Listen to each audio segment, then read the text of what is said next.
Shalom, irmãos, graça e paz para a sua vida. Estamos aqui então no início do nosso primeiro tema de hoje. O que é um professor? O que você pensa acerca desse ofício, desse trabalho que você já desenvolve lá na sua igreja ou então na garagem da sua sala, na sua comunidade? Você já parou para pensar? Quem é você? Quais são as qualificações de um professor? E o que a Bíblia diz sobre isso? Abra sua Bíblia comigo lá na carta de Paulo aos Romanos, capítulo 12, versículo 7. Olha só que lindo que Paulo escreveu. Se é ensinar, que haja dedicação no ensino. Então, o que nós professores fazemos? Nós ensinamos a palavra de Deus. Essa é a nossa função.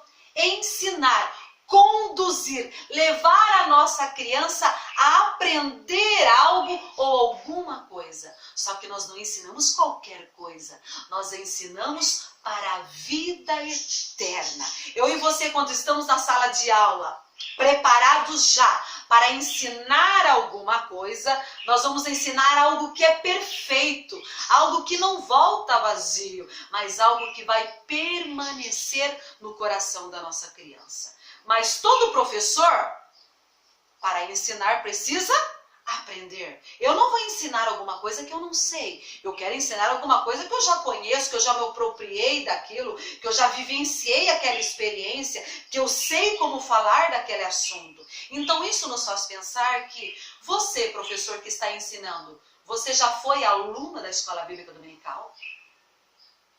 Você já sentou lá para ouvir um outro professor ensinar para você aprender? Então é necessário que você, professor, seja aluna da tua escola dominical. Ah, mas só tem eu que trabalho na minha igreja. Você precisa ter um auxiliar para que ele fique no seu lugar de vez em quando, para que você sente lá na cadeirinha, lá no banco da tua igreja, para que você possa aprender. Você precisa estar cheio para transmitir a palavra de Deus. Isso nós temos que fazer pelo menos todo mês, pelo menos uma vez por mês. Você, professor, precisa sentar lá na Escola Bíblica Dominical para ouvir alguém ensinar, para depois aprender. Nós vivemos uma máxima onde colocam qualquer pessoa para trabalhar com as crianças. Alguém muito, talvez, despreparado, ele nem está pensando em fazer aquilo, mas jogam ele lá. Ele cai de paraquedas naquela sala de aula e às vezes ele fica perdido porque ele nem sabe o que ele vai fazer. Por isso é importante que antes de ensinar, eu e você aprendamos, né? Para então encher os nossos coraçõezinhos com a palavra de Deus. E nós trabalhamos em comunhão com o Espírito Santo. Não é verdade? É impossível ensinar a palavra de Deus sozinho, né? A Bíblia, a palavra de Deus, é o único livro que eu leio em comunhão com o autor. Eu estou ali, mas ele está do meu lado. Então eu e ele trabalhamos juntos. E é um processo de ensino e aprendizagem, onde eu ensino e a minha criança vai aprender. E os nossos alunos aprendem gradativamente, por etapa. Nós não vamos ensinar tudo de Gênesis a Apocalipse em um único dia de aula. Não, nós vamos ensinar ao menos uma verdade de cada vez, para que ela possa se apropriar daquele ensino, para que ela possa entender o que você está querendo falar. Eu ensino, mas é o Espírito Santo de Deus que vai trabalhar nesse coraçãozinho. A nossa tarefa é ensinar. A tarefa do Espírito Santo é árdua, porque é ele que convence a nossa criança do pecado e da justiça de Deus. É ele que vai trabalhar aquele ensino. Por exemplo, você está ensinando para as crianças sobre o amor. A criança, a princípio, a única pessoa que ela ama é os pais dela. Mas você vai ensinar lá, por exemplo, os 10 mandamentos. Amarás o Senhor teu Deus de todo o teu coração e de toda a tua alma e de todo o teu entendimento. É o Espírito Santo, você já vai ensinar. Você já ensinou que ela precisa amar a Deus. Mas o Espírito Santo, através da ação específica dele, ele vai conduzir essa criança, ensinando ela, inculcando como ela faz para amar a Deus. Como eu devo fazer para amar a Deus? É ele que vai inculcar, que vai conduzir essa criança através do teu ensino. Você ensina. Quem convence ela de amar a Deus é o Espírito Santo de Deus. E nós, professores, não ocupamos o lugar central da nossa sala. Nós não somos o dono de lá. Né? Há professores autoritaristas, eles chegam na sala de aula impondo já as suas disciplinas, impondo as suas regras, porque ele é o dono da sabedoria, porque ele estudou 40 horas para ensinar um tema e a criança tem que ficar quietinha para ouvi-lo. Não ocupamos o lugar central. A nossa criança não é uma folha sulfite em branco. Ela tem alguns conhecimentos sobre Jesus lá. Alguma coisa ela já deve ter aprendido em casa. Então, o nosso papel é compartilhar conhecimentos. Porque eu e você não somos dono da verdade absoluta. E a nossa criança não é alguém que não saiba nada.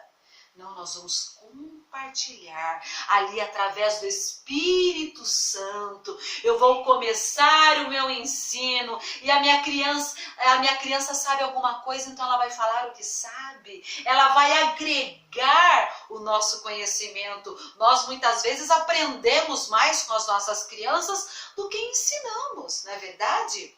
E nós, enquanto professores, nós somos um canal, nós somos um instrumento de Deus pelo qual Ele nos usa para ensinar as nossas crianças. Olha só que função primorosa, olha só que privilégio. Deus usa a limitação do nosso ser para ensinar verdades eternas para nossas crianças. E ao ensinarmos a nossa aula, nós somos o agente, nós somos o recurso que Deus usa, mas o Espírito Santo é o verdadeiro professor, né? Porque quando nós estudamos para ensinar, primeiro o Espírito Santo fala conosco, para depois nós ensinarmos as nossas crianças. Então a minha tarefa e a sua tarefa é ensinar, é conduzir a nossa criança ao descobrimento da palavra de Deus, ao descobrimento de uma verdade bíblica. Então esteja ciente que haja dedicação no seu ensino, que a tua função seja exclusivamente ensinar verdades bíblicas, não histórias da carochinha. Você não está lá para levar desenhos do Ben 10 e nem da Patrulha Canina para sua criança. Você não está lá para divertir a sua criança ou para cuidar da sua criança enquanto o pai está lá ouvindo a palavra de Deus no culto. Nós não damos entretenimento para nossas crianças. Né? A nossa sala de aula não é um depósito de criança, onde os pais chegam, descarregam as crianças lá e eu fico lá entretendo aquelas crianças para que eles possam assistir o culto ou para que eles possam aprender lá na sua sala de aula em paz. Porque nós vivemos essa máxima. As crianças hoje em dia têm cada vez menos contatos com seus pais. Eles trabalham o dia todo, mas no culto despacham as crianças lá e a gente que se responsabiliza. Então, já que aceitamos essa função de ensinar, já que aceitamos essa função de estar com as nossas crianças ali, não vamos perder nenhum minuto sequer. Vamos aprender para ensinar. Então eu e vocês estejamos sempre preparados para ensinar. Na ausência dos pais, que era obrigação dos pais, ensinar a palavra de Deus, lá em Deuteronômio capítulo 6, no versículo 6, em diante diz que é obrigação dos pais ensinar as crianças. Vamos conferir? Abra comigo lá no livro de Deuteronômio, capítulo 6, do versículo 6 ao 9. Olha só o que Moisés enfatiza, o que ele quer que os pais façam. E estas palavras que hoje te ordeno estarão no teu coração. No coração de quem? Do pai e da mãe. E as ensinarás aos teus filhos, e delas falarás, assentado em tua casa, andando pelo caminho, deitando e levantando-te. Também atarás por sinal na tua mão, e te serão por testeiras entre os teus olhos. Olha só, ele está dizendo que é obrigação do pai e da mãe ensinar a palavra de Deus. Mas o nosso desafio tem sido maior. Além de ensinar as nossas crianças na nossa sala de aula, nós temos que ensinar os pais. Está ficando difícil o nosso trabalho, não é verdade? Mas Deus encoraja você, professor, a dedicar-se ao ensino para, e muitas vezes, ensinar os dois grupos, os filhos e os pais. Porque na ausência do ensino em casa, eu e você estejamos preparados para suprir a necessidade espiritual da nossa criança. Porque as nossas crianças fazem tudo hoje em dia. Eles têm um dia muito atarefado. Dificilmente o pai e a mamãe param em casa para sentar com a criança e explicar as verdades bíblicas. Mas eu e você, que aceitamos o desafio de angariar crianças para Jesus, de ensinar verdades bíblicas de Jesus no coração da nossa criança, estamos sempre a postos, estamos sempre preparados, somos professores dedicados, que reservamos tempo para estudar, para aprender, para depois ensinar as nossas crianças. Que eu e você estejamos aptos para essa função de ensinar a palavra de Deus. Eu amo ensinar a palavra de Deus para os meus alunos. É a paixão da minha vida. Eu posso estar cheio de problemas. Quando eu chego lá na minha sala de aula, é o Espírito Santo e eu e o grupinho das minhas crianças. Não importa se você tem 1, 2, 3, 4 alunos.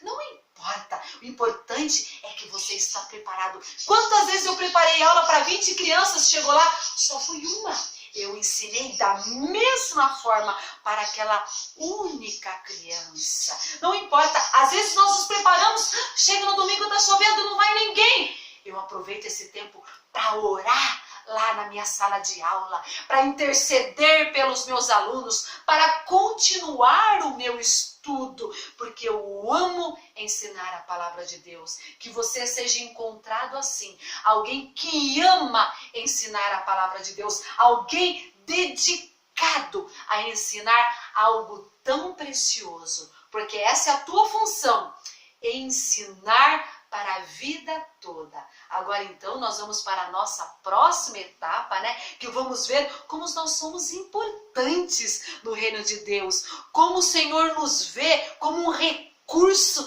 valoroso de ensinar. Olha só, os discípulos foram pessoas que aprenderam com Jesus, o mestre dos mestres, best of the best, o melhor dos melhores. Então nós aprendemos com o sumo pastor. Jesus não precisou ir a escola nenhuma, porque ele é a própria sabedoria, ele é o próprio conhecimento. Mas os discípulos não, eles estavam o tempo todo aprendendo com Jesus para depois ensinar. Então nós vamos agora para a nossa próxima etapa, a nossa importância no reino de Deus. Fique ligadinho aí.